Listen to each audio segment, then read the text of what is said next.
Et c'est parti pour un nouveau coup de pouce pour la planète. Bienvenue dans l'émission de TV5 Monde, entièrement consacrée au développement durable. Comme chaque semaine, nous allons donner la parole à ceux qui s'engagent pour la sauvegarde de la Terre. Tout de suite, le sommaire et on se retrouve juste après. Pourquoi les riches dépensent des fortunes pour soulager notre planète malade? Enquête sur les coulisses de cette générosité. Dis-moi ce que tu manges, je te dirai combien tu gagnes. Et oui, le prix du bio a parfois comme un parfum de scandale. La viande, oui, mais attention à ne pas exagérer, c'est notre séquence éco-geste.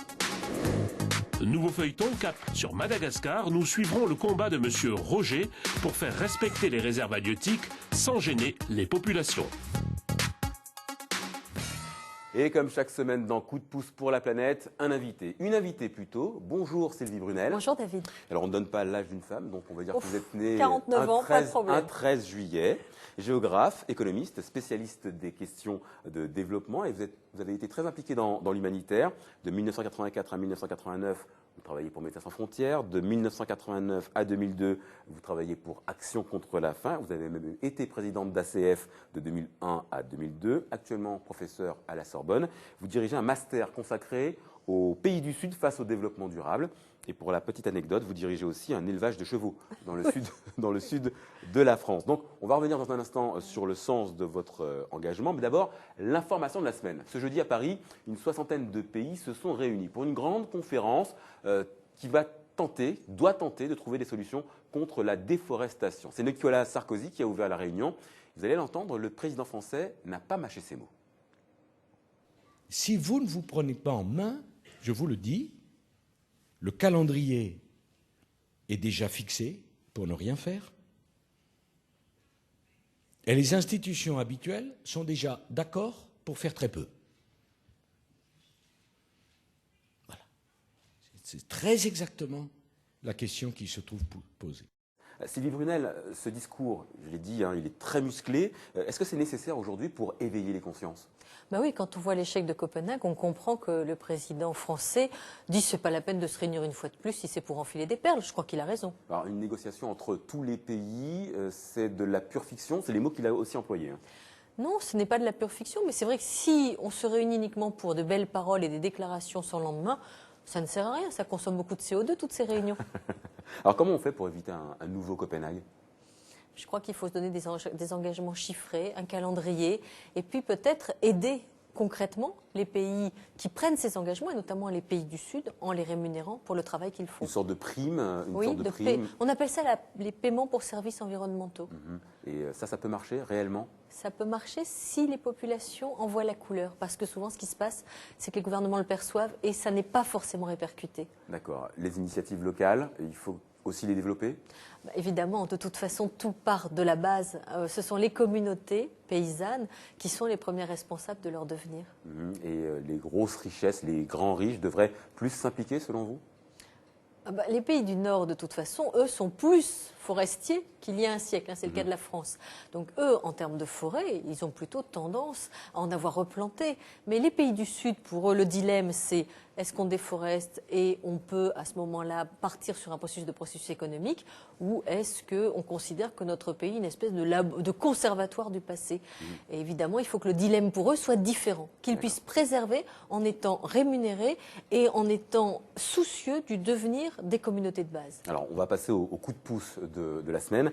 Un coup de pouce qui va dans le sens de l'un de vos essais. Mylène Girardot et Jean-François Becquet se sont demandé pourquoi certains milliardaires s'investissent autant dans le développement durable. On regarde et on en parle après. Plus d'1 milliardaire sur 10 donne une partie de sa fortune pour les technologies vertes et les énergies renouvelables. Mais qu'est-ce qui pousse les riches à tant donner? Il y a bien sûr les avantages fiscaux, mais pas seulement. Exemple avec Bill Gates, le fondateur de Microsoft, et Warren Buffett, le grand financier. Ce sont les deux hommes les plus riches des États-Unis et ce sont aussi les plus grands philanthropes. Avec leurs dons, la fondation Gates dispose de 34 milliards de dollars, c'est 2,5 fois le budget de l'État tunisien. Une somme colossale qui génère un certain malaise. Ils ne peuvent pas s'empêcher d'être des entrepreneurs. C'est quand même la famille Gates qui est majoritaire au conseil d'administration de la fondation Bill and Melinda Gates.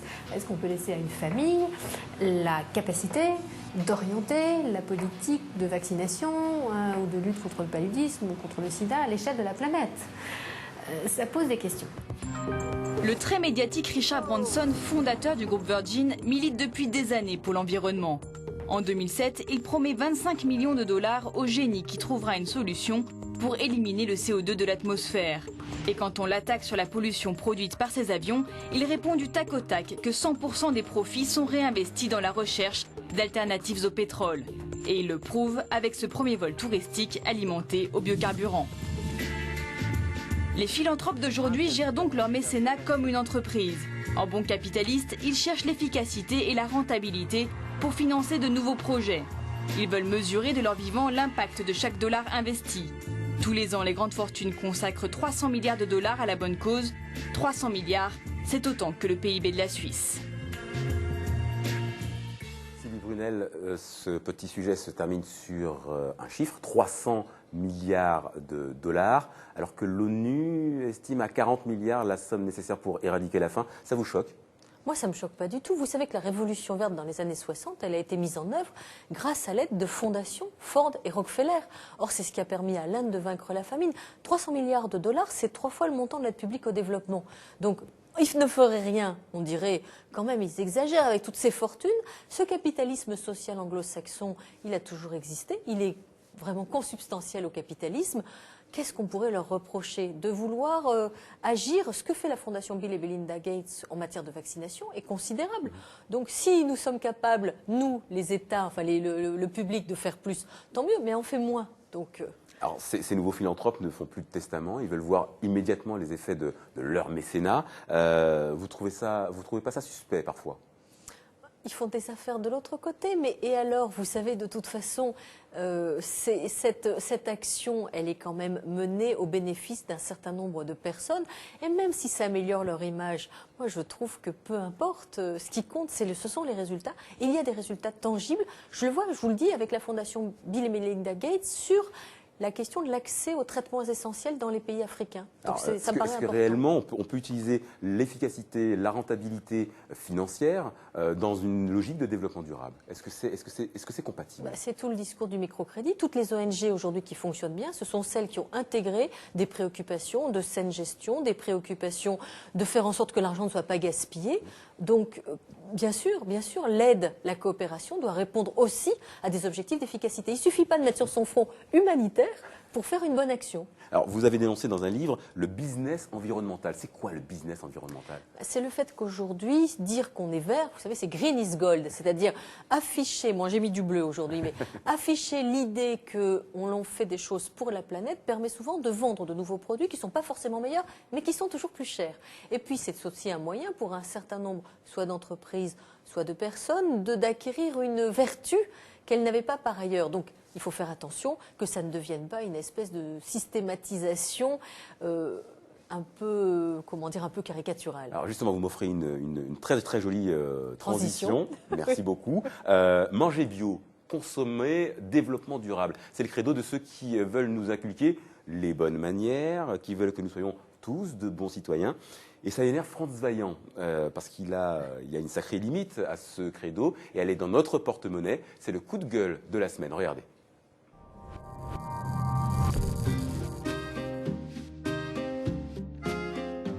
Ananas du Bénin, orange d'Égypte, pamplemousse des États-Unis, nous ne sommes pas à l'ONU, mais dans un marché parisien du 11e arrondissement. On y croise moins de diplomates qu'à New York, mais c'est un endroit où l'on prend aussi de bonnes résolutions. Par exemple, n'acheter que des fruits et légumes de saison ou décider de se nourrir bio exclusivement. Alors si tel est votre choix, fouillez vos poches et préparez la monnaie. Ici, pour faire son plein de légumes sans pesticides, comptez pour un panier bio environ 30% plus cher que pour l'autre, son cousin. Un panier où les légumes ont certes bonne mine, un aspect sympa, mais sans garantie sanitaire. Pourquoi cette différence de prix ? On nous explique que les rendements d'une agriculture bio sont plus faibles et que ce mode de production nécessite une main-d'œuvre plus importante. Entendu. Mais que penser des prix pratiqués en grande surface ? Une récente enquête d'un magazine français nous apprend qu'entre un produit bio et non bio, la différence de prix est de 57% et peut même dépasser les 100% pour certains articles. Un peu partout dans le monde, la grande distribution se goinfre. On parle même de raquettes verts, alors qu'au même moment, un film produit par l'Union européenne nous rappelle une douloureuse vérité. Les pommes de terre, 1,50 plus le pain, 1,60, ça fait 3,10 plus 4,20, ça fait 7,30. La lessive, 7. La cantine de l'école, le loyer, 95, l'électricité. la pharmacie, 11,50, 2 ampoules, 2,60. On résume. Pas d'argent égale bienvenue les pesticides et donc malbouffe et donc maladie probable. Beaucoup d'argent égale bonjour les saveurs, les produits bio et donc un corps préservé. Qui a dit que la santé n'avait pas de prix? À quand le bio pour tous? Et nous attendons aussi vos propres coups de gueule sur notre site internet. Sylvie Brunel, je vais juste reprendre la question de France Vaillant. À quand le bio pour tous à un prix modéré? Alors, François Vaillant exagère quand il dit que l'agriculture conventionnelle ne fait que nous empoisonner. Si il y a eu une agriculture avec des produits phytosanitaires, c'était justement parce qu'il fallait combattre les maladies liées à une alimentation contaminée. C'est ce qui nous a permis de vivre plus longtemps, d'être plus nombreux sur la Terre et de faire face aux défis alimentaires. Alors aujourd'hui, ce qu'il faut, c'est une agriculture qui reste intensive, mais qui soit écologiquement intensive. Aujourd'hui, le bio, c'est pour les bobos. Hein, on le sait bien. Et en France, bourgeois bohèmes. Hein, les bourgeois bohèmes. Et on dépense des fortunes pour importer de l'autre bout du monde de la nourriture bio parce qu'on n'en produit pas assez. Soutenons les agriculteurs, permettons-leur de répondre à ce défi d'une agriculture écologiquement intensive et on aura du bio pas cher. Alors ce coup de gueule, il me rappelle aussi une des thématiques que vous développez dans un de vos livres. Vous écrivez que le développement durable sera ou serait aliénant pour les femmes. Vous pouvez nous expliquer ça? Oui, c'est-à-dire qu'on n'arrête pas de nous dire qu'il faut avoir des couches lavables, préparer des bonnes petites soupes et du pain fait maison, faire les courses en vélo dans les magasins de proximité. Mais quand vous êtes une femme qui travaille, moi j'ai 3 enfants, eh bien justement, les filières agroalimentaires, c'est ce qui a permis d'avoir accès à une alimentation pas chère, accessible, pratique. Alors, moi, je veux bien de temps en temps préparer la soupe, mais j'ai surtout beaucoup de travail à faire et j'ai envie de m'occuper de mes enfants sans être transformée en une espèce de domestique à leur service ou au service d'une planète qui a bon dos. Alors forcément, la question du coût, la question de l'argent, elle pose aussi celle des déséquilibres nord-sud. Oui, et vous savez d'ailleurs qu'il y a 50 à 80% du revenu qui est utilisé à l'achat alimentaire quand on est pauvre, alors que quand on est riche, c'est 10 à 15%. Donc c'est vrai que le prix de la nourriture, ça a une incidence directe sur ce que vous pouvez vous payer ou pas. Et moi, j'ai trouvé que le reportage de France Vaillant était très bon sur cette histoire de la nécessité de pouvoir manger de façon sûre, accessible et pas chère. Ça, c'est un des grands défis de l'agriculture. Alors moi, je voulais reparler aussi de ce déséquilibre nord-sud entre les pays du Nord et les pays du Sud. Il y a des pays, dans les pays du Nord, effectivement, la question se pose de savoir si on peut s'acheter bio, alors que dans les pays du Sud, la question ne se pose même pas parce qu'on n'a pas assez d'argent. Oui, c'est-à-dire que la sécurité sanitaire dans le Nord, c'est du qualitatif, et la sécurité sanitaire dans beaucoup de pays du Sud, c'est du quantitatif, c'est-à-dire qu'il faut produire plus. Et d'ailleurs, beaucoup d'agriculteurs souffrent parce que 25% des récoltes dans le Sud sont perdues faute de procédés de conservation adéquats. On oublie de le dire, mais le bio, ça ne se conserve pas. Donc soit vous pouvez faire les courses tous les jours, et à ce moment-là, vous faites du bio. Soit vous avez besoin d'acheter de la nourriture que vous pouvez ranger chez vous sans l'avoir dévastée ou moisie en 2 jours. Et là, eh bien, il faut des produits phytosanitaires. Et ce n'est pas forcément un mal, simplement, il faut travailler à leur innocuité. D'accord. Alors moi, je vais vous proposer une image qui pourrait symboliser le comble du développement durable. Daniel est restaurateur à New York. Restaurateur et tout jeune papa. Et ça a son importance, car Daniel a utilisé le surplus de lait de sa femme, Laurie, pour confectionner un fromage au lait maternel. Il en propose la recette sur son blog. Son épouse est végétarienne. Elle est convaincue que son lait est tout aussi bon que le lait d'origine animale. Ça vous fait rire? Ça vous choque? Ça me fait penser au film Les Valseuses. On pourrait peut-être même directement aller le chercher à la source. Mais c'est pour vous, ça, c'est juste anecdotique? Oui. Oui, c'est anecdotique. Puis vous savez, le coup de dire aujourd'hui aux femmes que si elles n'allaitent pas, elles sont des mauvaises mères. Bon, ça peut être vrai dans des pays du Sud où on n'a pas forcément une eau de bonne qualité, etc.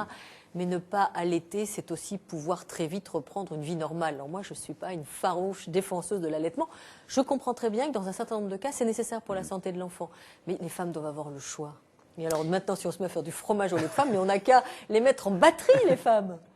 Je vous laisse La la responsabilité. responsabilité de vos propos et de vos jugements. Allez, c'est l'heure de l'éco-geste. Cette semaine, thématique alimentaire oblige, nos confrères de Télé-Québec nous expliquent qu'il est possible de contribuer à la sauvegarde de la Terre en mangeant moins de steak. Regardez.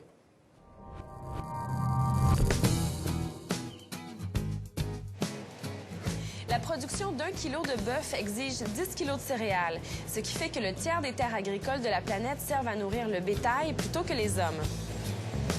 La production de viande est aussi beaucoup plus polluante que la production de céréales.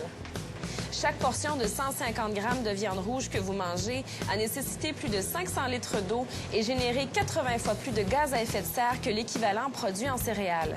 Et c'est sans compter les milliers de tonnes de fumier produits par tous ces animaux d'élevage.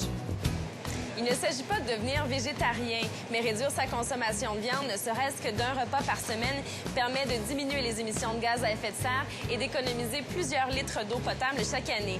Bref, c'est un petit changement dans votre assiette, mais un bon geste pour la planète. Et n'oubliez pas, vos éco-gestes nous intéressent. N'hésitez pas à nous raconter ce que vous faites pour préserver la planète sur www.tv5monde.com/C2P. Sylvie Brunel, vous êtes sensible à ce genre d'argument? Vous êtes prête à réduire votre consommation de viande? Moi, je mange très peu de viande parce que, personnellement, pour des questions morales, je n'aime pas beaucoup la viande. Mais en revanche, un bovin, c'est du lait. Et le lait, eh bien, c'est la santé, c'est les fromages, c'est les yaourts. Alors, ça veut dire quoi? Ça veut dire qu'on supprime les bovins, on supprime tout ce qui vient des produits animaux, les fromages, les œufs, les poules sont les poules. Et vous savez, souvent, les vaches que l'on consomme, ce sont des vaches laitières qui ne donnent plus de lait. Alors, moralement, on en revient toujours à ça. Maintenant, est-ce qu'il faut faire des cimetières pour les vaches laitières en fin de vie? On va passer au feuilleton de coup de pouce pour la planète avec une nouvelle série. Direction Madagascar, sur les traces de Monsieur Roger. Tout seul, sans l'aide des autorités, eh bien, cet homme a décidé d'éduquer les pêcheurs malgaches. Son objectif, préserver les réserves de poissons. Un enjeu à la fois environnemental, économique et social.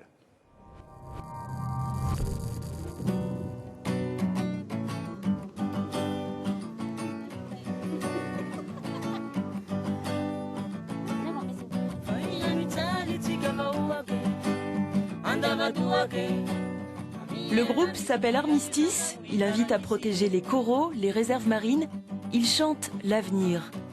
Des polyphonies au service de la pêche durable, bienvenue à Andavadok, village d'environ 1400 habitants, dont plus de 90% de Vezo, l'ethnie des pêcheurs. Au début des années 2000, la population a été exposée à une raréfaction des espèces marines, un problème dont s'est emparé Roger Samba, dit Monsieur Roger, un ancien instituteur. Nous sommes midi sur l'arrivée, commencement de l'arrivée des pêcheurs venant de la pêche. Il a dit que ça existe seulement du karang, ce qu'on appelle l'angour en malgache. Alualo. Ce qu'on appelle alualo barakoda. Une pêche de calmar. Oui, c'est une bonne pêche. Du karang, du barracuda, mais aussi du thon, du capitaine. Une pêche correcte, en partie grâce à Roger. C'est lui qui a organisé en 2003 les premières zones marines protégées gérées par la communauté. Menacés d'extinction, le poulpe et le crabe ont été mis en réserve temporaire afin de se repeupler. Et l'initiative a depuis essaimé dans plus de 30 villages, mais ce n'est pas suffisant et Roger doit encore convaincre. Aujourd'hui, destination Antsepoke, le village aux dunes blanches voit ses ressources en poissons se tarir dangereusement et Richard, qui préside la zone de pêche, est inquiet. Notre problème aujourd'hui, c'est qu'il y a de plus en plus de pêcheurs et de moins en moins de poissons. Donc soit tu te débrouilles pour aller encore plus au large, soit tu t'orientes vers des sites profonds, mais peu de gens arrivent à y accéder. Si on ne crée pas une banque de poissons, une sorte d'épargne, on n'aura bientôt plus rien à manger. On voit aussi des pêcheurs étrangers à notre zone qui retournent les coraux avec des baramines. Et s'il n'y a plus d'habitat pour les poissons, nous, on n'a plus d'avenir. Si Richard accepte de créer des réserves marines temporaires, les villageois refusent pour l'instant. Mieux vaut mourir demain qu'aujourd'hui, dit le proverbe malgache. Face à cette logique de court terme, M. Roger doit expliquer, démontrer, répéter que seules les zones marines protégées sont des solutions durables et qu'il y a urgence. Car ce qui met en péril ces populations côtières, ce n'est pas seulement la pratique d'une pêche intensive et destructrice, ce sont aussi les changements climatiques. Nos pêcheurs ont une connaissance empirique de la météo. Ils maîtrisent les vents dominants, les forces, les changements de marée. Mais depuis 10 ans, plus aucun indice ne fonctionne. Du coup, ils ne savent plus quand les poissons saisonniers vont arriver, ni quelles sont les périodes de ponte. Ces changements ont bouleversé le monde de la pêche. Former des pêcheurs éco-responsables, c'est donc tout l'enjeu de la mission de Roger.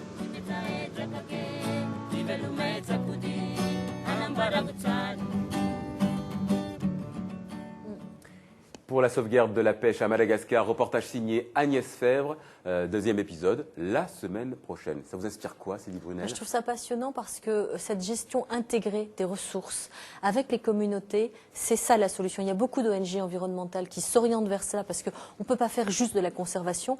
Le problème de ces communautés, c'est qu'elles ont besoin de revenus. Donc il faut les aider à gérer au mieux. Souvent, elles ont la connaissance, mais cette connaissance, on le voit, elle évolue. Donc moi, je trouve ça bien, je trouve ça très bien parce que là, on est avec les populations. On n'essaie pas de leur imposer quelque chose, mais toujours penser qu'elles ont besoin d'argent.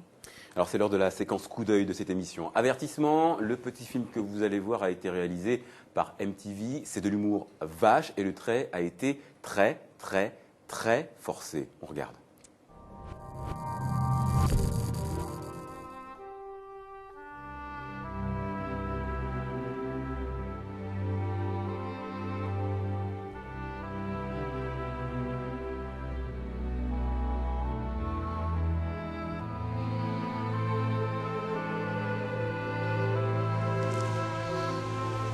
C'est bon, ça, hein?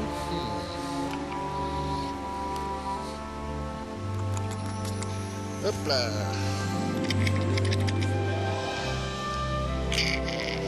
Ici, le développement durable. On en a rien à foutre. Putain, le con, pisse dessus.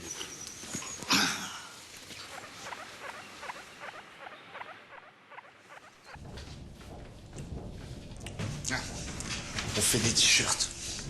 Viens. Là, bah tiens. Allez, casse-toi. Des beaux t-shirts. On vous les livre dans de gros avions cargo. Un par un pour bien niquer la couche d'ozone. Ici, tous les travailleurs sont des clandestins.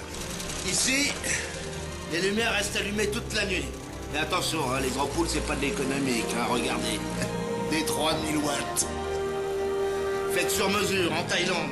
Tout assemblé à la main. J'oblige tout le monde à faire des photocopies. Pour un oui ou pour un non. Avec du papier très joli, fabriqué avec un arbre de la forêt amazonienne dont... je me souviens plus du nom. Bon, enfin, tout ce que je sais, c'est que c'est hyper rare. Et bien entendu, j'ai tout un tas de télé branchées sur les chaînes MTV, que ça tire un max sur mon groupe électrogène. Alors je compte sur vous. Rejoignez-moi sur fucktheworld.fr. Visitez notre site, commandez nos t-shirts. Oh, et mangez de la viande d'animaux rares.